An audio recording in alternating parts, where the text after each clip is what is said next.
I knew you'd be back. Eager for a couple of stories about the unknown regions before you got Coruscant behind you? Well, you're in luck. The unknown regions are the galaxy's biggest mystery, at least as most people see it. A full third of the galaxy, more or less, almost completely cut off from us due to hyperspace anomalies. Republic explorers have tried to push into it for tens of thousands of years, without much luck. That's not to say the unknown regions are completely unknown, though. There's a few routes between the unknown regions and Republic space, though they're obscure and hard to navigate. It's not enough for the Republic to move in and start establishing settlements out there, but it means that, now and again, scraps of information about what's out there trickle through to the rest of the galaxy. Not all of it's pleasant, either. We've already talked about the key leaks and the Nal, but they really were just the tip of the iceberg when it comes to the unknown regions. I've got 3 more stories about the dangers lurking out there to share with you today, starting with one of the relatively ordinary threats the unknown regions have to offer.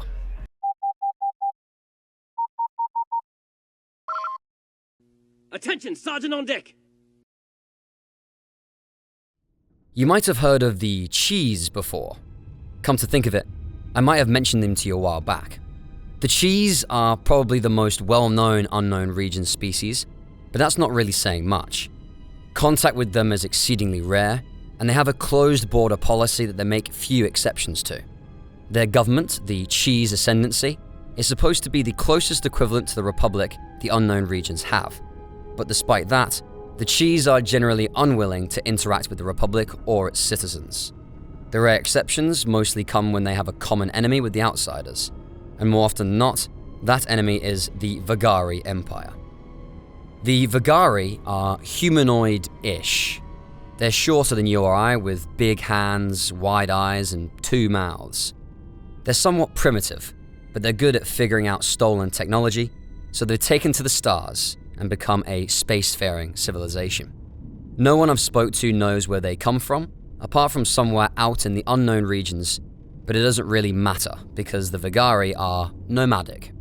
They wander from system to system, plundering and conquering, making use of whatever technology they can find.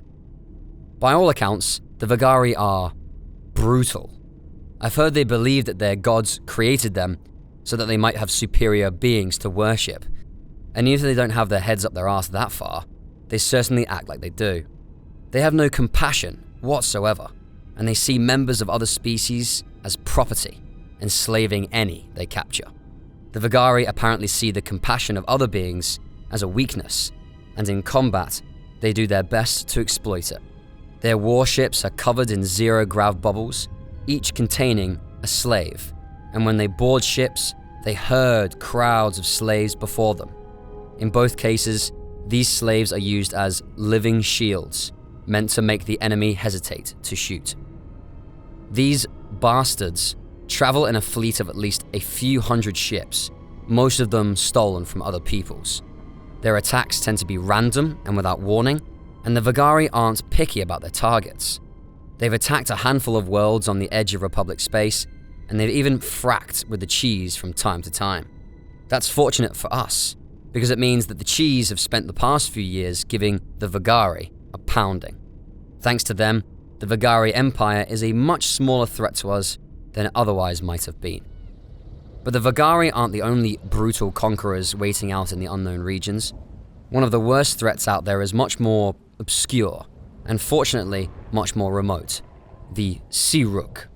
These guys are Saurines from a remote star cluster in the far southwest of the unknown regions, as far as you could possibly get from galactic civilization. They're the rulers of the Ssi-Ruuk Imperium, a small network of conquered planets around their homeworld, a remote jungle world. I've heard it called Luek, but I have no idea whether or not that is its proper name. Anyway, if the stories told about them are true, the Ssi-Ruuk are every bit as brutal as the Vagaari. They've got a caste system based on skin color, and they see members of all other species as inferior. Stop me if you've heard that before. They are religious zealots that believe that everything belongs to them by right of their superiority, including members of other species. and much like the Vagaari, they enslave all the outsiders they can.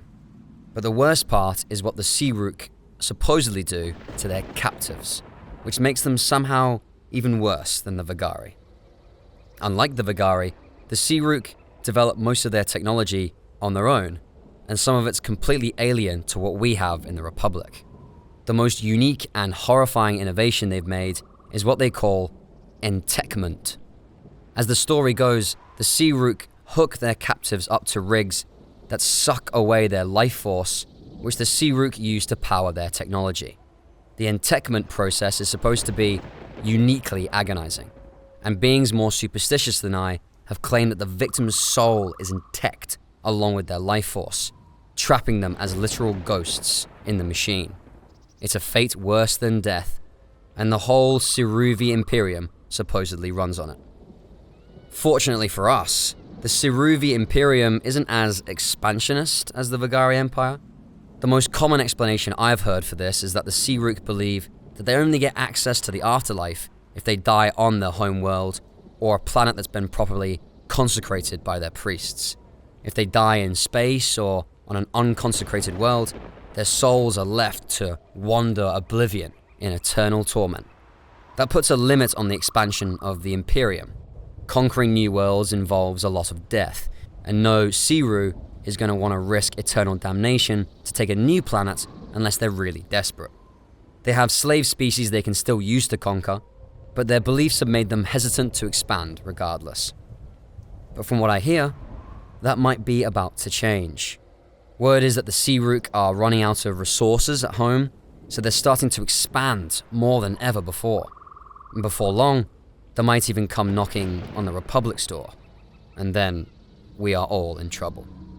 Now, the Vagaari and the Ssi-Ruuk are pretty horrific and, dare I say, evil in their own right. But they're an ordinary kind of evil, just another group of vicious conquerors with a god complex. The last story I have for you today is different. The subject of it isn't as obscure as the Ssi-Ruuk or even the Vagaari. If you paid attention in history class, you might have heard of it before. But the history texts don't do justice to one of the galaxy's darkest secrets. One of the more reliable routes into the unknown regions actually starts here, at Coruscant. It takes you down the Metelios trade route to the Kornacht cluster, and from there it winds off into the darkness, to the far side of the galactic core. It empties out in a region called the Tempered Wastes, a stellar, poor region due west of the core. At the heart of this void is a lonely little system with a small ocean world that I've talked to you about before when I showed you the Mine Prison. Lehon is the only name for it I know. You'll remember that this planet was the homeworld of the Builders, the architects of an ancient empire that enslaved the galaxy in the time before the Republic. From this one lonely rock, the Builders expanded across the stars, forging an infinite empire that lasted 10,000 years. But they didn't do it alone. Lehon's sun is orbited closely by a huge debris field, which is all that remains of the Builders' greatest creation. Once, it was the glory of the Builders, the apex of their infinite empire, a tool of unstoppable conquest. Its name was the Star Forge. According to Republic records, the Star Forge was an enormous space station built in low orbit above the system's star. When it was active, the station consumed stellar material, constantly sucking in vast plumes of energy from the star and using it to fuel its internal factories. The Star Forge contained space docks, droid factories, fabrication facilities for arms and armor, and so much more. It took raw stellar material and made fleets and armies out of it. But most amazingly, it could do all of this pretty much on its own. The Star Forge was entirely automated, and it was made with some kind of special nanotechnology that allowed it to repair and maintain itself. All the Builders needed to give the Star Forge for it to function was a controller. Supposedly all of this worked through the Force. The Star Forge could only be controlled by one who was sufficiently strong in the Force, and the Force apparently powered the whole station, making its incredible production capabilities possible. The Star Forge was what allowed the Builders to rule the galaxy. It was constantly churning out more ships, more droids, and more guns than the Builders' enemies could ever hope to destroy, an infinite armada with which the builders hoped to rule all the universe. The Starforge helped the builders create the Infinite Empire, and fortunately for the galaxy, it also helped destroy it.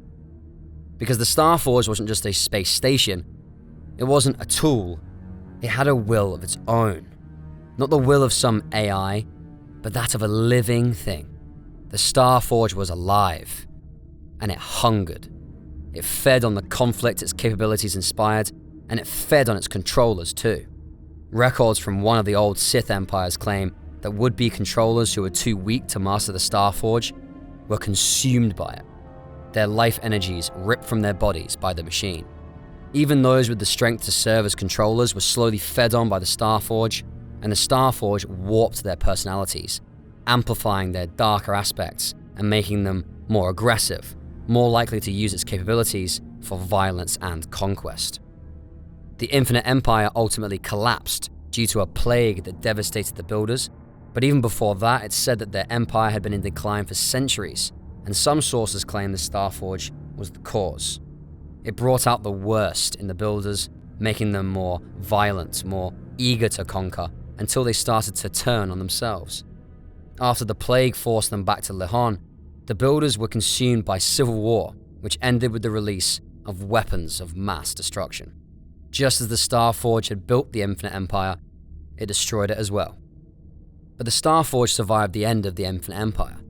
20,000 years later, it was discovered by the Sith, who used it to build their own infinite fleet for one of their wars with the Republic.